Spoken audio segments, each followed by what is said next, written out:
7 rows of standing corn. That is what one woman destroyed on a May morning in Creswell County while her neighbors watched from the county road, and her closest farming friend stood at the fence telling her flatly that she had finally lost her mind. She put a shovel through 7 rows of her best field on purpose, cutting channels across a slope that had been producing reliable corn yields for 6 consecutive years, and she kept digging until the channels were done and the field looked, from the road, like something between a construction site and a disaster. By late August of that same year, every surrounding field in the county had gone to dust and cracked earth under the driest summer anyone in Creswell County could remember in 30 years, and the only crop still standing in measurable quantity on any piece of ground within 20 miles of that road was growing on the field with the trenches cut through it.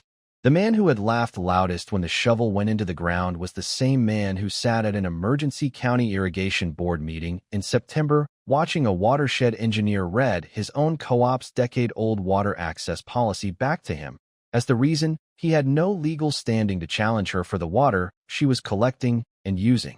Roland Cray had run Creswell Valley Irrigation and Supply for 22 years, built the county's only large-scale water delivery infrastructure, and held a seat on the agricultural board that decided, among other things, who qualified for emergency drought relief and who did not. He had spent the summer driving past Nora Vetch's trenched field on his way to survey the damage his members were absorbing and treating those channels the way most people in the county treated them, as proof of a mistake too far gone to fix. He had no idea, that August, that the mistake he was looking at was going to produce the only meaningful harvest in Creswell County that year, and that the document his own co-op had filed to protect its water rights a decade earlier contained the one paragraph that was about to make his objections legally meaningless in front of a room full of people who had watched him run this valley on his own terms for 2 decades.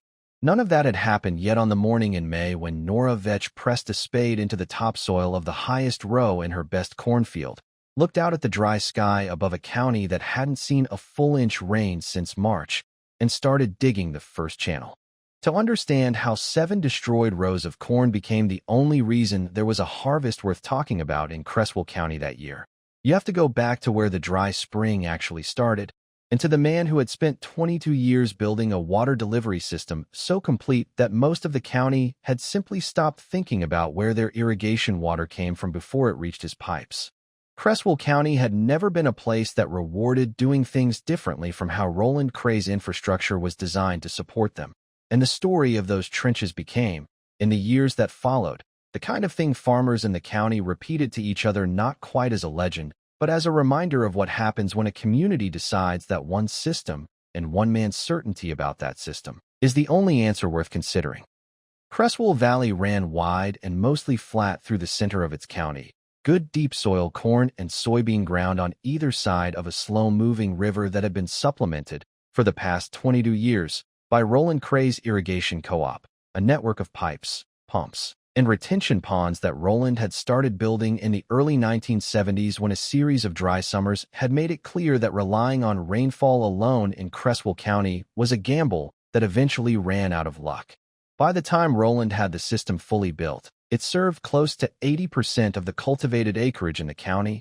Pumping water from a river diversion, he controlled through a web of lateral lines that reached to within a few hundred yards of almost every significant field in the valley.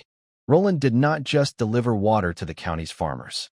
He sold the fertilizer inputs optimized for the irrigation schedule his system ran on, sat on the county agricultural board that approved land use changes and water management plans, and chaired the Creswell Emergency Drought Relief Committee, the body that in dry years determined who got subsidized water at reduced cost and who paid full rate based on how closely their operation aligned with the co-op standard practices. People in Creswell County had a way of talking about Roland Cray's system that sounded almost like gratitude until you looked closely at it. Nobody irrigated, planted, or made a significant land use decision in that valley without the system either supporting it or making it considerably harder to afford. Nora Vetch had farmed 40 acres on the county's eastern edge for 11 years, inheriting the land from an uncle who had never quite gotten around to connecting to Roland's irrigation infrastructure before he died, which meant Nora farmed rain-fed ground in a county that had quietly organized most of its agriculture around the assumption that a co-op connection was simply the baseline from which serious farming began. She had applied twice for a connection to the lateral line that ran within 400 yards of her eastern fence, and twice been told, politely but firmly, that her acreage did not meet the minimum threshold for new lateral extension under the co-op's current capital plan, a threshold Roland himself had set, and which happened to correspond almost exactly to the size of operation most small independent farms in the county could not achieve without already having the irrigation access they were being denied.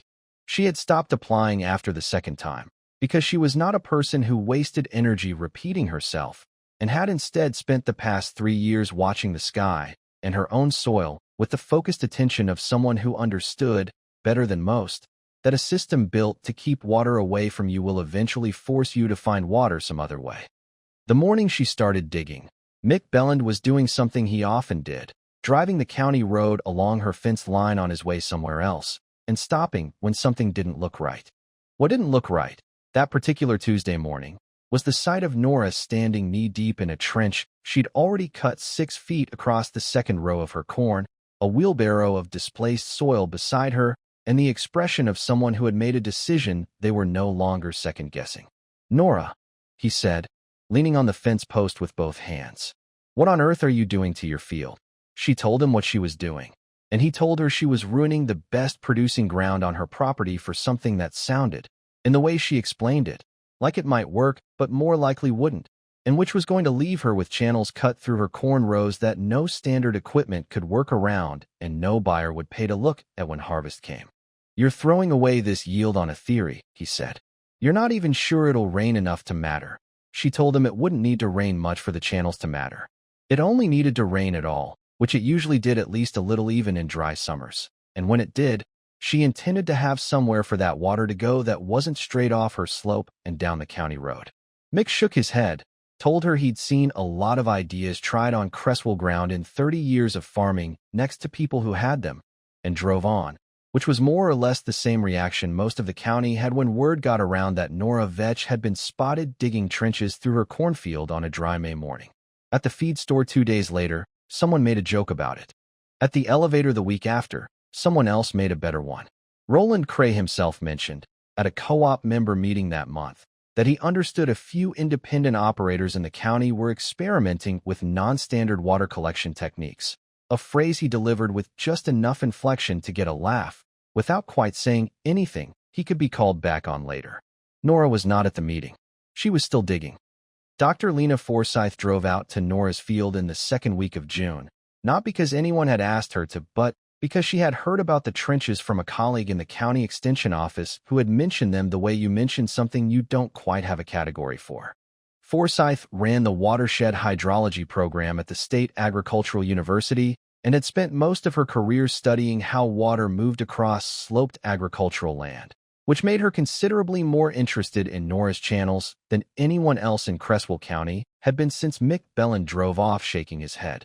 She walked the field twice before she said much of anything, measuring slope angles with a hand level and tracing the channel's path with her boot, then crouched at the lowest point of the system, where Nora had cut a wider collection basin at the field's edge and looked at the whole thing from there. "This is keyline adjacent," she said finally, which was not a phrase Nora knew but did not interrupt. "The principle is old.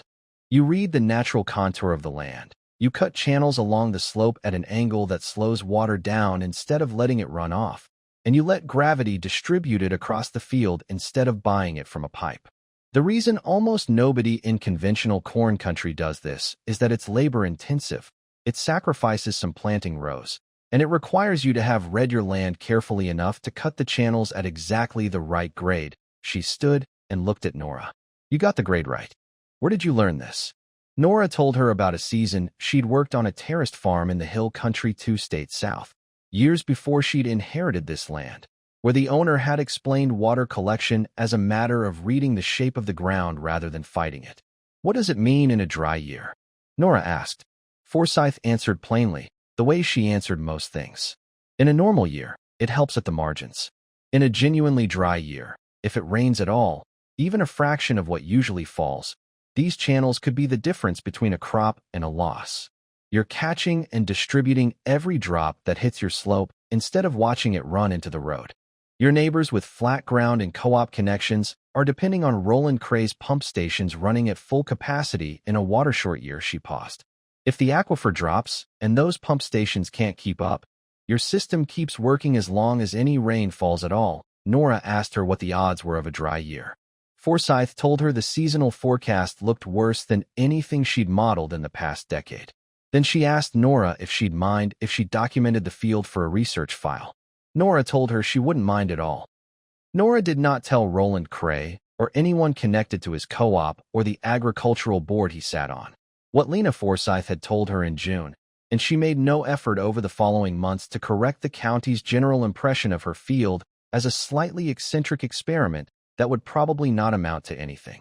The channels were dug, the corn replanted around them in modified rows Mick thought looked wrong from the road, and the field settled into a routine that looked, from outside the fence, like exactly the kind of modest, slightly chaotic operation a small independent farm produces when its operator has made a questionable decision and is living with it quietly. What was happening inside the fence was considerably more deliberate. Forsyth came back in July with a graduate student and a set of soil moisture sensors that she buried at 12 points across the field, both within the channel-fed area and outside it, recording data every 6 hours that she was feeding into a model she had been running since she first walked the slope. The sensors were small enough that nobody driving past would have noticed them, which suited Nora perfectly. By mid-July, with the last significant rain having fallen in late May and the county's other fields beginning to show the early stress of a summer that was tracking drier than any season in 30 years of county records, the moisture readings inside Nora's channel-fed rows were running measurably higher than the unmodified edge rows of her own field and, by Forsyth's estimate, significantly higher than the soil conditions she was observing across the valley's co-op irrigated ground, which was beginning to show the strain of a pump system trying to cover full-season demand on a thinning aquifer. Roland's co-op had sent 2 emergency notices to members by August, both citing reduced pump capacity and requesting voluntary reductions in irrigation draws. Neither notice mentioned the possibility that the aquifer feeding the system might not recover in time for the remaining growing season. Nora read both notices the week they came out and filed them in a folder she kept on the kitchen table alongside Forsyth's soil moisture reports, a habit she'd developed without quite knowing why that would prove considerably more useful than she had planned. Roland Cray noticed the field sometime in late July, or more precisely noticed that it looked wrong in a way that required a closer look than he'd given it from the road in May. He pulled off the county road on a hot afternoon and looked across the fence for a long time before he drove on, and what he saw was the thing he hadn't expected: standing, green, stress-free corn in a field that should have been showing drought damage the same way every other unconnected field in the county was, at the same time that his own co-op's delivery capacity was under pressure from the worst aquifer drawdown in 2 decades. He did not say anything publicly about what he saw that afternoon. He did, 2 weeks later, send a formal letter to the county agricultural board citing concerns about unauthorized water diversion from county drainage channels, claiming that Nora's earthworks were intercepting stormwater that would otherwise flow through a county drainage easement running along the edge of her property, and that this interception constituted a violation of the county's stormwater management ordinance. The letter asked the board to conduct an emergency inspection and require her to fill in the channels before the end of the growing season. The inspection was scheduled for the first week of September at a board meeting open to the public, and Roland brought to that meeting everything he thought he needed: the county drainage map, the stormwater ordinance text, and the confidence of a man who had chaired the irrigation infrastructure conversation in Creswell County for 22 years without being seriously contradicted in a public forum. What he had not brought, because he had not read it recently enough to remember what it actually said, was the full text of the water collection rights policy his own co-op had filed with the State Watershed Authority a decade earlier to protect its own rainwater collection ponds from downstream drainage claims. The policy contained, in its 3rd paragraph, a blanket recognition of the right of any agricultural operator in the county to collect and retain precipitation falling on their own property, language Roland's own attorneys had insisted on including to prevent anyone from ever claiming his retention ponds were intercepting their runoff. That paragraph said nothing about on-farm earthworks. It said precipitation, all of it, on any property. The board meeting that September was held in the county's agricultural extension building, a room that normally seated 40 people comfortably, and that had 63 in it by the time the board called the session to order, farmers who had driven in from across the valley. Some of them Roland's own co-op members who had spent the summer watching their irrigation allotments shrink. Some of them simply curious about what a woman with channels cut through her cornfield had that the rest of the county didn't. Roland presented his case methodically, citing the drainage ordinance, showing the county map, describing Nora's earthworks as unauthorized diversion infrastructure interfering with county water management. He spoke for nearly 20 minutes and was, by any measure, technically fluent and persuasive, the way a man is persuasive when he has spent 2 decades being the authority in the room and has not yet had a serious reason to prepare for the alternative. When the board chair asked whether Ms. Vetch wished to respond, Nora stood and asked permission to introduce 2 witnesses, which was granted, and called Lena Forsyth first. Forsyth laid out, in the patient, precise register of someone who had been presenting research to skeptical audiences for 20 years, 3 months of continuous soil moisture data, showing that the channels on Nora's property were collecting and distributing precipitation that fell on her own land, not diverting water from any external source, drainage channel, or neighboring property. She showed the board her sensor maps, her model outputs, and her direct comparison of Nora's field moisture levels against the co-op's reported aquifer drawdown, a comparison that told a clear story about whose system was running short and whose was not. Then Nora herself placed one document on the table, a copy of the Cresswell Valley Irrigation and Supply Co-op's own water rights filing from 12 years earlier, the one with the 3rd paragraph language about precipitation rights, a document she had pulled from the State Watershed Authority's public records after Roland's letter arrived, and she had started reading everything she could find about what the county had actually agreed to on paper. She read the relevant paragraph aloud once, slowly, and let it sit in the room for a moment before she looked up. Roland recognized the document before she finished the sentence. The board chair asked him whether he had any response to the precipitation rights language his own co-op had filed. He said he would need to review the full document with his attorneys, which was the first genuinely uncertain thing anyone in that room could remember hearing Roland Cray say in public, and the session ended without the inspection order he had come in expecting to leave with. Word of the September meeting moved through Cresswell County the way watershed news usually doesn't, fast, and with considerable embellishment, and by the time the county's harvest season was wrapping up that fall, the story of Nora's channels had acquired a shape that the facts roughly supported. The only field in the county to come through the driest summer in 30 years with a meaningful yield was the one with the trenches cut through it, the one Roland Cray had tried to get shut down 3 weeks before harvest, using a document that turned out to contain the legal language that protected the very thing he was complaining about. Roland's co-op survived the summer but closed the season with its worst aquifer recovery numbers on record and a membership meeting in October that included, for the first time in 22 years, a formal motion to review the co-op's water sourcing strategy going forward. 3 of his largest member farmers reached out to Lena Forsyth's program directly that fall asking about keyline-adjacent water management on their properties, referrals that Forsyth told Nora about, with some quiet satisfaction, at a farm visit in November. Mick Bellin came out in October as well, not as part of any organized group, but simply because he owed Nora the acknowledgement he was not, by nature, especially comfortable giving. He stood at the same fence post where he'd shaken his head at her in May and told her, looking at a field that had produced when nothing else around it had, that he'd been wrong and he'd known it since August, and he was sorry it had taken him until October to say so out loud. Nora told him she appreciated it, and asked whether he wanted to see the moisture sensor data Forsyth had left her with, because she thought it would change how he looked at the slope on his east field. He said he did, and they walked the fence line together for the better part of an hour in the late October light, Mick asking questions he hadn't thought to ask in 30 years of farming the same county. The lesson Cresswell County eventually settled on from the whole affair, debated and revised at feed store counters through the following winter until it had the shape of something people agreed on without quite having voted for it, was simpler than the hydrology that explained it. A system built to make one answer inevitable is a system that eventually cannot handle a question it wasn't designed for. And the person the system was designed to overlook is almost always the first one to find a different answer. Roland Cray had built 22 years of agricultural infrastructure on the implicit argument that water in Creswell County came from his pipes, or it didn't come at all. And for 22 years, that argument had been close enough to true that nobody in the valley had needed to think carefully about whether it was actually correct. Nora Vetch put a shovel in the ground on a dry May morning and found out, the slow and laborious way, that it wasn't.